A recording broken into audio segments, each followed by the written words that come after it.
प्रत्यारोप लगा सकती है, क्योंकि गोविंद सिंह डोटासरा लगातार ये बात कहते आ रहे थे कि इस बार चूरू में जो है वो राजेंद्र राठौड़ को पटक नहीं देंगे। तो ये बड़ी खबर जो है वो इससे निकल कर आई है। डी कुमेर से शैलेश सिंह जो है वो पूर्व मंत्री दिगंबर सिंह के बेटे हैं, उनको जो है वो टिकट दिया गया है।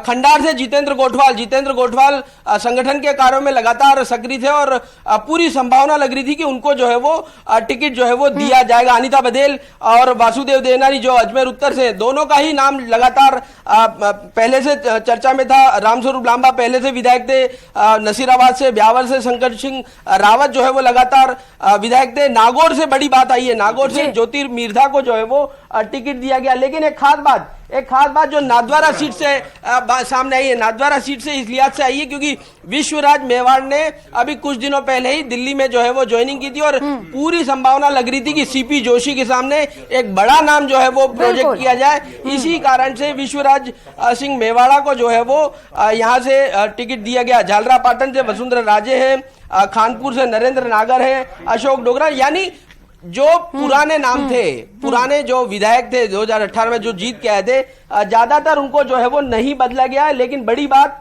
ठीक है, तो ज्यादा बदलाव नहीं किया गया है और तमाम जो बड़े नाम जिनका इंतजार किया जा रहा था उनके नामों का ऐलान दूसरी लिस्ट में कर दिया गया। लखवीर सिंह शेखावत दिल्ली से सहयोगी इस वक्त हमारे साथ जुड़ चुके हैं। लखवीर, कई बड़े नाम सामने आए, वसुंधरा राजे से लेकर ज्योति मिर्धा जिन्होंने हाल फिलहाल में बीजेपी ज्वाइन की थी, साथ ही साथ कुछ और बड़े नाम। कैसे देखा जाए दूसरी लिस्ट को?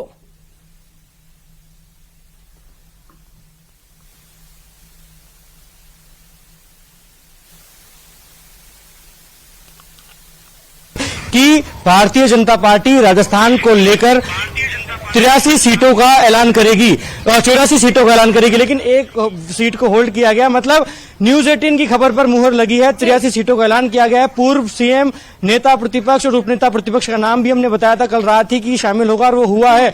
और वर्तमान तमाम विधायकों को इस सूची में शामिल कराया गया है। तो न्यूज 18 की तमाम खबरों पर जो हमने संकेत दिए थे उन पर पुष्टि लगी है। सिलसिलेवार अगर बात करें तो तमाम नामों पर चर्चा करते हैं। मनोहर थाना से गोविंद रानीपुरिया को टिकट दिया गया है। खानपुर से नरेंद्र नागर को रिपीट किया है। झालरापाटन से वसुंधरा राजे को वापस से चुनावी मैदान में उतारा है। डग से कालूलाल मेघवाल प्रत्याशी हैं। छबड़ा से पूर्व मंत्री प्रताप सिंह सिंघवी को रिपीट किया गया है। कोटा दक्षिण से संदीप शर्मा को रिपीट किया गया है। सांगोल से हीरालाल नागर को टिकट दिया है। बूंदी से अशोक डोगरा को टिकट दिया है। सौरभ कुछ अपडेट लेकर पहुंचे हुए हैं। जी सौरभ बोलिए। जी बिल्कुल, देखिए ये बड़ी खबर है। नरपत सिंह राजवी जो जिनका विद्याधर नगर से जो है वो टिकट कटा था और उसके बाद लगातार ये बात सामने आ रही थी कि दिया कुमारी के सामने वो लगातार एक तरह से बगावत की बात कर रहे थे, अलग अलग तरह के बयान जो है वो दे रहे थे। लेकिन उनको नरपत सिंह राजवी को चित्तौड़ भेजा गया है और वहां से जो वर्तमान विधायक थे उनका 2 बार के विधायक का टिकट काट के नरपत सिंह राजवी को वहां भेजा गया है। यानी पार्टी जो बगावत चल रही थी और चूंकि भैरव सिंह शेखावत के दामाद हैं और लगातार विद्याधर नगर से विधायक रहे, तो उनको किस प्रकार से मैनेज किया जाए ये चर्चा लगातार चल रही थी और मैनेज जो है वो कर लिया गया है। मानशंकर नीनामा ये घाटोल से उनको टिकट दिया गया, लेकिन ये एक बार सांसद रह चुके हैं बांसवाड़ा डूंगरपुर सीट से, उनको जो है वो उतारा गया, यानी पूर्व सांसद है, उनको इस मैदान में जो है वो उतारा गया है। लेकिन बड़ी बात, जो बात कही जा रही थी कि सांसदों को मौका मिल सकता है इस लिस्ट में, दूसरी लिस्ट में और भी सांसद जो है वो आ सकते हैं, तो अभी किसी भी सांसद का नाम जो है वो इस लिस्ट में नहीं है। यानी अगली लिस्ट जो तीसरी लिस्ट जारी होगी उसमें 2 या 3 सांसद जो है वो पार्टी उतार सकती है। तो पार्टी ने चूंकि देखिए ज्यादा बदलाव नहीं किए, ज्यादा बदलाव इस लिहाज से नहीं है क्योंकि ये विरोध लगातार जिस प्रकार का पार्टी में चल रहा था उसके बाद तमाम जो ज्यादातर नाम है वो वही के वही हैं। कुछ बदलाव जो है वो किए गए हैं। राजेंद्र राठौड़ अपनी जगह से दूसरी जगह गए हैं। साथ ही ज्योति मिर्धा चूंकि हाल ही में जो है पार्टी ज्वाइन की थी, इस लिहाज से उन्हें जो है वो शामिल कर लिया गया है। और बाकी जितने भी नाम है, श्रीचंद कृपलानी पूर्व मंत्री रहे यूडीएच, उनको मौका दिया गया निम्बाड़ा से।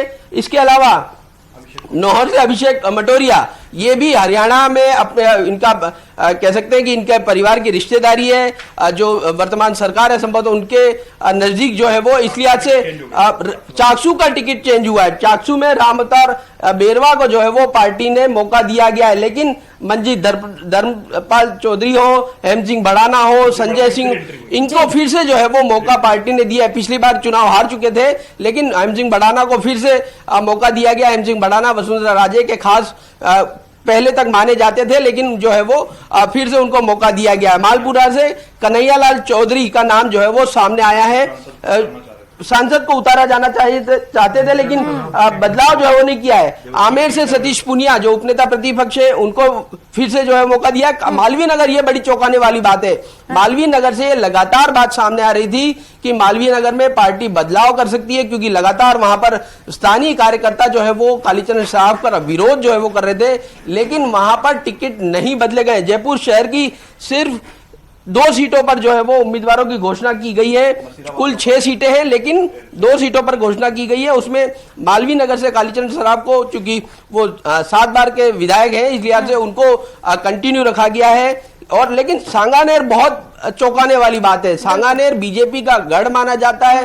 पिछले काफी समय से जो है वो कांग्रेस वहां पर किसी भी विधायक को हरा नहीं पाई बीजेपी के, लेकिन अब भजनलाल शर्मा को मौका देना ये अपने आप में बहुत चौंकाने वाली बात है, क्योंकि वो संगठन का ही काम देखते थे और उनका जो है वो पार्टी ने बड़ा बदलाव करके ये मैसेज देने की कोशिश की है, क्योंकि वो ब्राह्मण सीट है, इसलिए आज से भजनलाल शर्मा को वहां पर मौका दिया गया है। जी, तो सोशल इंजीनियरिंग भी यहाँ पर देखने को मिल रहा है। लखवीर लगातार हमारे साथ जुड़े हुए हैं। लखवीर, जिस तरीके से सौरभ बता रहे हैं कि सांसदों को उतारा जाना था मैदान में, लेकिन उतारा नहीं गया, शायद इसके पीछे वो बड़ी वजह हो सकती है पहली लिस्ट, जिसे लेकर कई लोगों ने बगावती सुर अख्तियार किए।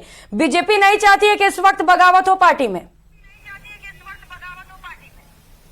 जी, निश्चित रूप से जिस प्रकार से पहली सूची के बाद भारतीय जनता पार्टी के कुनबे में विरोध देखने को मिला, बगावती सुर इख्तियार हुए, ऐसे में हमने पहले भी बताया था कि दूसरी सूची का जब ऐलान होगा तो काफी बैलेंस सूची आएगी, काफी बैलेंस लिस्ट होगी, क्योंकि बीजेपी अब नहीं चाहती है कि तीसरी या चौथी सूची अगर प्रस्तावित होती है तो उनके ऐलान से पहले किसी भी प्रकार का कोई विरोध हो। और कांग्रेस पार्टी की सूचियों की घोषणा से पहले भारतीय जनता पार्टी ने दूसरी सूची की घोषणा की है। ऐसे में किसी प्रकार का कोई विरोध ना हो, ये पार्टी नहीं चाहती थी, इसलिए सांसदों को उतारा जाएगा तीसरी सूची में, या यूं कहें आगे आने वाली सूची में सांसदों को और केंद्रीय मंत्री को उतारा जा सकता है।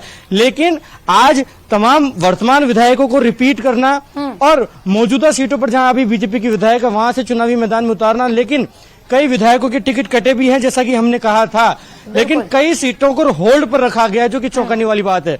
सूरसागर से विधायक सूर्यकांता व्यास का टिकट कट गया है और देवेंद्र जोशी पर पार्टी ने भरोसा जताया है। चित्तौड़गढ़ से नरपत सिंह राजवी को भेजा गया है, जो कि पहले भी वहां से चुनाव लड़ चुके हैं, जीत चुके हैं, लेकिन चंद्रभान सिंह आक्या को इग्नोर किया गया है, उनका टिकट काटा है, जिसका खामियाजा भारतीय जनता पार्टी को मेवाड़ में या यूं कहें चित्तौड़ में उठाना पड़ेगा, क्योंकि चंद्रभान सिंह आक्या की अदावत सीपी जोशी से जग जाहिर है। और जब से सीपी जोशी प्रदेश अध्यक्ष बने हैं भारतीय जनता पार्टी के, तब से उन्होंने एक निर्दलीय प्रत्याशी के तौर पर चुनाव लड़ने वाली तैयारी की है। ऐसे में स्वाभाविक है कि वो चुनावी मैदान में उतरेंगे और बीजेपी को चुनौती देंगे। हालांकि जिस प्रकार से कई सीटों पर टिकट वितरण किया गया है, महिला चेहरों को उतारा गया है, ज्योति मिर्धा को नागौर से उतारा गया है, मतलब सिर्फ नागौर सीट को तो बीजेपी साधना चाहती है, बल्कि हनुमान बेनीवाल को भी पटखनी देने का, चैलेंज करने का प्रयास भारतीय जनता पार्टी का है। तो नागौर और पूरे मारवाड़ में जाट मतदाताओं को अपने पक्ष में लामबंद करने के लिए ज्योति मिर्धा को उतारा गया है।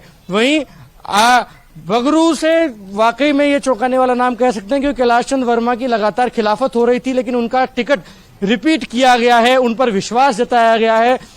ये जो खबरें थी कि वसुंधरा राजे को पूरी तरीके से दरकिनार किया जाएगा, उस पर कहीं ना कहीं ये कहा जा सकता है कि वो गलत साबित हुई है, क्योंकि वसुंधरा राजे कैंप के तमाम मौजूदा विधायकों को जगह दी गई है। सबसे चौंकाने वाला नाम मालवीय नगर से कालीचरण सराफ को फिर एक बार टिकट दी गई है, जबकि हालात ये थे कि पिछली बार भी अंतिम समय में उनका टिकट की घोषणा हुई थी और पिछली बार भी उनका टिकट काटा जा रहा था। लेकिन तमाम तरीके की, ये देखिए बाली में पुष्पेंद्र सिंह राणावत जो पूर्व मंत्री हैं, उन पर फिर एक बार पार्टी ने विश्वास जताया है। सुमेरपुर से जोराराम कुमावत पर फिर विश्वास जताया है। और पोखरण से प्रतापपुरी महाराज पर फिर विश्वास जताया है। पिछली बार कुछ अंतर से वो साले मोहम्मद से चुनाव हार गए थे, लेकिन 5 साल सक्रिय रहे हैं, लगातार पूरे क्षेत्र में घूमे हैं। ऐसे में उनके जीत की प्रबल संभावनाएं भाजपा को नजर आ रही है। वहीं चौहटन ऐसी रिजर्व सीट है बाड़मेर की, वहां से आदूराम मेघवाल को चुनावी मैदान में भारतीय जनता पार्टी ने उतारा है। वहीं आहोर से छगन सिंह राजपुरोहित और जालोर से जोगेश्वर गर्ग, जो कि भारतीय जनता पार्टी विधायक दल के सचेतक हैं, उन पर फिर एक बार भरोसा जताया गया। तो वहीं ये ओटाराम देवासी का नाम वाकई में अब चौंकाने वाला इसलिए नहीं हो सकता क्योंकि पिछले 1 साल से लगातार सक्रिय थे और पहले मंत्री रहे हैं वसुंधरा राजे की सरकार में। ऐसे में संयम लोढ़ा के सामने चुनौती देने के लिए ओटाराम देवासी को उतारा गया है। और देवासी रबारी समाज का लाभ भारतीय जनता पार्टी ओटाराम देवासी की बदौलत न सिर्फ सिरोही सीट पर बल्कि पूरे मारवाड़ में लेना चाहती है, इसलिए उन्हें इस बार चुनावी मैदान में उतारा गया है। वहीं नाथद्वारा से विश्वराज सिंह मेवाड़, जिन्हें 3 दिन पहले ही भारतीय जनता पार्टी ज्वाइन करवाई गई, उन पर दाव खेला गया है। मतलब विधानसभा अध्यक्ष सीपी जोशी को कड़ी चुनौती देने का प्रयास है, कड़ी चुनौती देने की तैयारी है भारतीय जनता पार्टी की, इसलिए विश्वराज सिंह मेवाड़ को चुनावी मैदान में उतार दिया गया है। हालांकि वहां पर महेश प्रताप सिंह का टिकट लगभग तय माना जा रहा था क्योंकि पिछली बार भी वो चुनाव लड़े, लेकिन पारिवारिक टसल के चलते, क्योंकि उनकी बहन उनके खिलाफ है और वो भी वहां से चुनाव में टिकट मांग रही थी, जिनका नाम है संगीता, तो ऐसे में ये कंट्रोवर्सी परिवार की जगजाहिर न हो, इसलिए उनका टिकट काटकर विश्वराज सिंह मेवाड़ को चुनावी मैदान में उतारा गया, जो कि कड़ी चुनौती देते नजर आएंगे। वहीं जहाजपुर में धीरज गुर्जर को अटैक करने के लिए मौजूदा विधायक गोपीचंद मीणा को पर ही विश्वास जताया गया है। वहीं बूंदी से अशोक डोगरा पर दाव भारतीय जनता पार्टी ने खेला है, जबकि खबरें इस प्रकार की थी कि लोकसभा अध्यक्ष ओम बिरला के ओएसडी राजीव दत्ता वहां से प्रत्याशी हो सकते हैं, लेकिन अशोक डोगरा पर ही वापस विश्वास जताया गया। वहीं मांडलगढ़ से गोपाल लाल शर्मा पर बीजेपी ने दाव खेला है। आसपुर से गोपीचंद मीणा पर भरोसा जताया है। घाटोल से फिर से मानशंकर निनामा पर दाव खेला गया है। गढ़ी से कैलाशन मीणा पर दाव खेला गया है। वहीं उदयपुर ग्रामीण से फिर एक बार सिटिंग विधायक फूल सिंह मीणा को पार्टी ने तवज्जो दी है और धरियावत से कन्हैया लाल मीणा को चुनावी मैदान में उतारा गया है। उपचुनाव में जिस प्रकार की तस्वीरें बनी थी, ऐसे में कन्हैया लाल मीणा को चुनावी मैदान में उतारने से भारतीय जनता पार्टी